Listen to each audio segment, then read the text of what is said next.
കഴിഞ്ഞ ആഴ്ച റിലീസിൽ വന്ന് അല്ലു അർജുൻ നായകനാവുന്ന പുഷ്പ ഇൻ ദ റൂൾ സിനിമയുടെ ബോക്സ് ഓഫീസ് റിപ്പോർട്ടിലേക്ക് ഏവർക്കും സ്വാഗതം. ഇതുവരെ 5 ദിവസത്തെ വേൾഡ് വൈഡ് കളക്ഷനും പിന്നെ അതേപോലെ തന്നെ കേരള കളക്ഷനാണ് ഈ ഒരു ഭാഗത്ത് പറയാനായിട്ട് പോകുന്നത്. ആദ്യ ദിവസം Pushpa in the rule world wide ആയിട്ട് ഫസ്റ്റ് ഡേ കളക്ഷൻ നേടിയത്. വേൾഡ് വൈഡ് ആയിട്ട് ആദ്യ ദിവസം കളക്ഷൻ പറയുകയാണെങ്കിൽ ബോക്സ് ഓഫീസിൽ നിന്ന് ആദ്യ ദിവസം കളക്ഷൻ വേൾഡ് വൈഡ് ആയിട്ട് പറയുകയാണെങ്കിൽ 294 ക്രോസ് കളക്ഷൻ ആണ്. അല്ലു അർജുന്റെ കരിയറിൽ ആദ്യമായിട്ടാണ് ഇത്രയും കളക്ഷനൊക്കെ കിട്ടുന്നത്.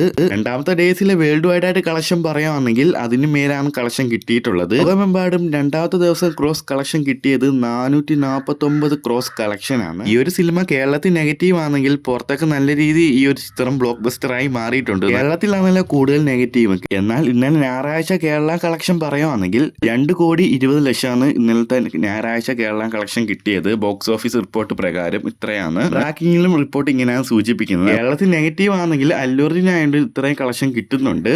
എന്നാൽ ഇന്നലെ ഞായറാഴ്ച വേൾഡ് വൈഡ് ആയിട്ട് ലോകമെമ്പാടും കളക്ഷൻ ഇന്നലെ ഈ ഒരു Pushpa in the rule collection കിട്ടിയത്. 3 ഡേയ്സിലെ ഒഫീഷ്യൽ ആയിട്ടുള്ള കളക്ഷൻ പറയുകയാണെങ്കിൽ 621 ക്രോസ് കളക്ഷൻ ആണ്. എന്തായാലും ഉറപ്പിക്കാം അല്ലു അർജുന്റെ പുഷ്പ ഇൻ ദ റൂൾ 1000 കോടി എന്തായാലും അടിക്കും. എന്നാൽ ഇന്ന് തിങ്കളാഴ്ച ഇന്ന് വേൾഡ് വൈഡ് ആയിട്ട് ലോകമെമ്പാടും ഈ ഒരു ചിത്രം നേടിയത് ടോട്ടൽ വേൾഡ് വൈഡ് ആയിട്ട് കളക്ഷൻ ആണ്. ബോക്സ് ഓഫീസിൽ നിന്ന് ഇതുവരെ നേടിയത് 829 ക്രോസ് കളക്ഷൻ ആണ്. അങ്ങനെ ഇതാ ഇന്ത്യൻ ബിഗ്ഗസ്റ്റ് ഫിലിമായി മാറിയിട്ടുണ്ട്.